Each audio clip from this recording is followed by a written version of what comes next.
அழகே அழகுல அடுத்த நடக்க போதுன்னு வாங்க பார்க்கலாம். கோமதி கேட்குற ஒவ்வொரு கேள்வியும் ராகவனுக்கும் ராஜலட்சுமிக்கும் நாக்க பிடிக்கிற மாதிரி இருக்கு. கோமதி எதிர்த்து பேச முடியாத ஒரு காரணத்தினால ராகவனும் ராஜலட்சுமியும் வாயை மூடிக்கிட்டு இருக்காங்க. அன்னைக்கு நைட்டு தங்கராஜும் ரேவதியும் இங்க ராகவன் வீட்டுக்கு வராங்க.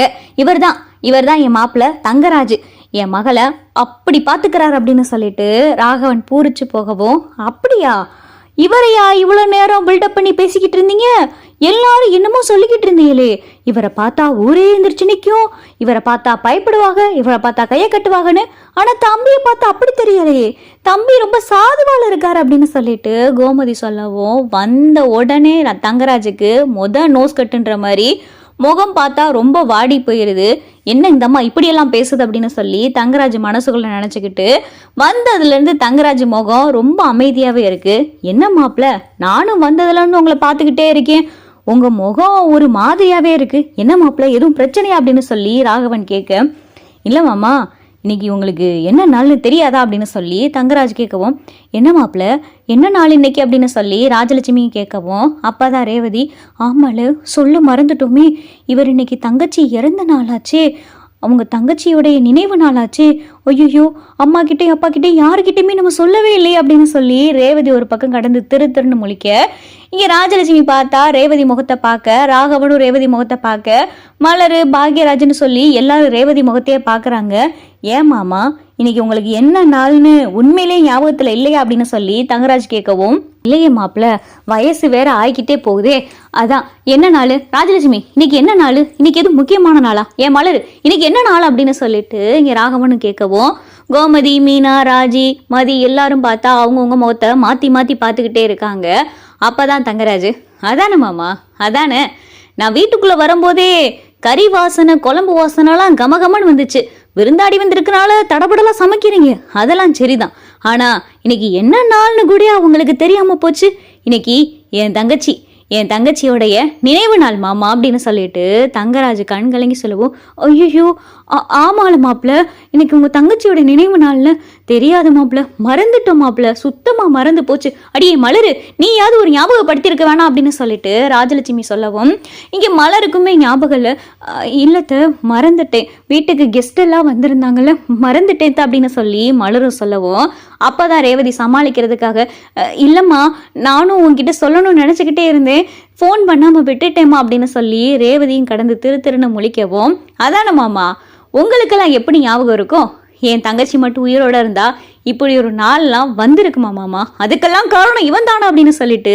தங்கராஜ் பாக்யராஜ கையை நீட்டவும், கோமதிக்கு ஒண்ணுமே புரியல, என்ன இது இந்த பையன் தங்கச்சி நினைவு நாள்னு சொல்றான், இதுக்கெல்லாம் காரணம் பாக்யராஜ் தம்பியை கை நீட்டேன் அப்படின்னு சொல்லி கோமதி பார்த்துக்கிட்டு இருக்காங்க.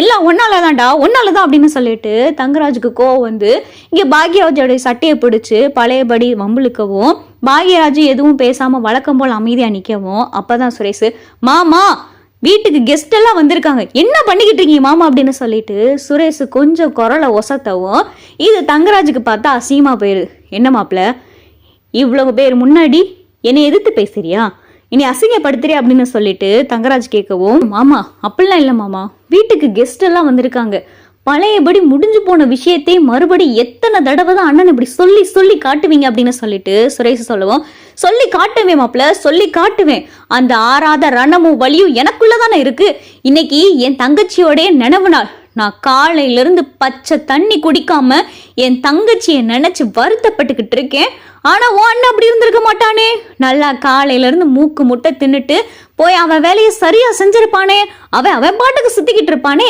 என் தங்கச்சி சாகுறதுக்கு காரணமே இவன் தானே, இவன் இப்படி நல்லா தெரிஞ்சுக்கிட்டு இருப்பான், நானா என் தங்கச்சியை நினைச்சு வருத்தப்பட்டுக்கிட்டு இருக்கணும்ல, என் தங்கச்சி மட்டும் யாரும் உயிரோட இருந்திருந்தா இப்படி ஒரு நிலைமையெல்லாம் வந்திருக்குமா அப்படின்னு சொல்லி தங்கராஜ் இங்க தேவையே இல்லாம பேசி பிரச்சனை பண்ணவும், கோமதி அப்பதான் போது நிறுத்துங்க அப்படின்னு சொல்லிட்டு கோமதி சொல்லவும், அப்பதான் ராகவனும் ராஜலட்சுமி, ஐயோ நீங்க ஒண்ணு நினைச்சுக்கிறாதீங்க அப்படின்னு சொல்லவும், அட சும்மா இருங்க, என்னப்பா என்னதான்ப்பா உனக்கு பிரச்சனை, என்னதான் இங்க நடக்குது அப்படின்னு சொல்லி கோமதி கேட்க, அப்பதான் மலர், அம்மா அதெல்லாம் ஒண்ணும் இல்லம்மா நீங்க அமைதியா இருங்க அப்படின்னு சொல்லிட்டு மலர் சொல்லவும், அட நீ சும்மா இருமா, என்னதாம்மா பிரச்சனை, எதுக்கு இந்த தம்பி அந்த தம்பியுடைய சட்டையை பிடிச்சு இம்பிட்டு கோவமா பேசிக்கிட்டு இருக்காப்ல, அடிக்க வேற கையை உங்குறாப்ல, என்னதான் இந்த வீட்டுல நடக்குது அப்படின்னு சொல்லி கோமதி கேட்க, அப்பதான் மலர் நடந்த விஷயத்த சொல்றாங்க.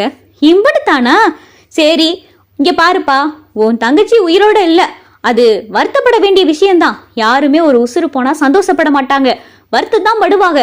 அது ஏதோ விபத்து மாதிரி நடந்து போச்சு. என்னது விபத்து அப்படின்னு சொல்லிட்டு தங்கராஜ் சொல்லவும், அட ஆமாப்பா, இந்த மாதிரி ஒரு விஷயம் நடந்தா விபத்துன்னு தானே சொல்லுவாங்க. ஏதோ விபத்து மாதிரி ஒரு விஷயம் நடந்து போச்சு, அதுக்கு சும்மா சும்மா அந்த பையனைய காரணம் கட்டிக்கிட்டு இருக்கியாம்ல, ஏன்பா அப்படி செஞ்சுக்கிட்டு இருக்கு அப்படின்னு சொல்லி கோமதி சொல்லவும், இதுக்கும் உங்களுக்கும் எந்த சம்பந்தம் இல்ல, நீங்க ஒதுங்கி இருங்க அப்படின்னு சொல்லிட்டு தங்கராஜ் சொல்லவும், அட யாரு வேணாலும் நியாயத்தை கேட்கலாம்ப்பா, நீ பண்றது அநியாயமா இருக்கு. என்னமோ அந்த பையனே வந்து வேணுனுக்கு உன் தங்கச்சி கழுத்து நெரிச்சு கொன்ன மாதிரில பேசிக்கிட்டு இருக்க. அந்த பையன் இந்த பிள்ளைய பிடிச்சிருக்குன்னு கல்யாணம் பண்ணிட்டு வந்துட்டான். அந்த துக்கம் தாங்காம உன் தங்கச்சி விபரீதமான முடிவு எடுத்து போச்சு. சரி, சரியா போச்சு. அவங்களுக்குன்னு இழப்பு நடந்தது யாரால ஈடுகட்ட முடியாதான். அதுக்குன்னு சும்மா சும்மா இந்த பையனையே காரணம் காட்டுறியே, என்னப்பா அர்த்தம் இது அப்படின்னு சொல்லி கோமதி கேட்கவும், அப்பதான் மலரு, இப்படிதாம்மா, நாங்க கொடைக்கானல் போயிருந்தோம்.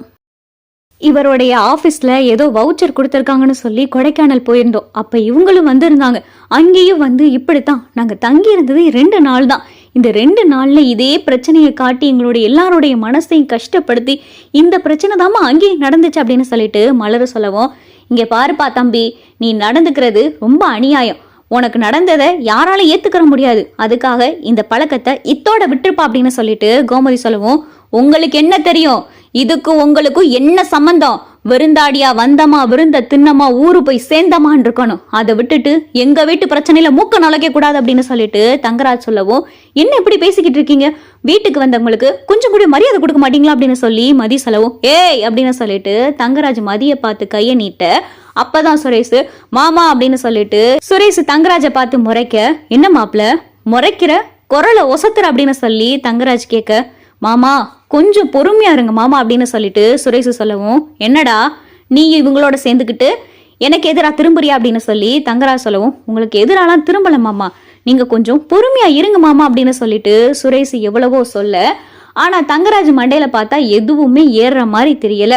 தங்கராஜ் கோவப்பட்டுக்கிட்டே இருக்க, அப்பதான் கோமதி, மீனா, ராஜி, அத்தை போதும், நம்ம இங்க இருக்க வேண்டாம், நம்ம காலையிலேயே ஊருக்கு கிளம்பலாம் அப்படின்னு சொல்லவும், அப்பதான் கோமதி, ஆமாம்மா அதுவும் சரிதான் அப்படின்னு சொல்லி கோமதியும் சொல்லவும், மலரும் மதியும், அம்மா என்ன சொல்றீங்க, இன்னும் 2 நாள் இருக்குன்னு தானே வந்தீங்க அப்படின்னு சொல்லி 2 பேரும் சமாதானப்படுத்த, இல்லம்மா உங்க வீட்டு பிரச்சனையில நம்ம கருத்து சொன்னா அதுக்கு மரியாதையும் கிடையாது, பெண்கள் கிட்ட எப்படி பேசன்னு கொஞ்சம் கூட விவஸ்தையும் கிடையாது, இந்த மாதிரி அடிமுட்டாள்கிட்டலாம் பேச முடியுமா அப்படின்னு சொல்லி கோமதி சொல்ல, எந்த வார்த்தை பார்த்தா தங்கராஜ் காதுல விழுந்து தங்கராஜ கையை நீட்ட போக, அப்ப கோமதி பார்த்தா தங்கராஜ ஓங்கி அரைஞ்சிடுறாங்க.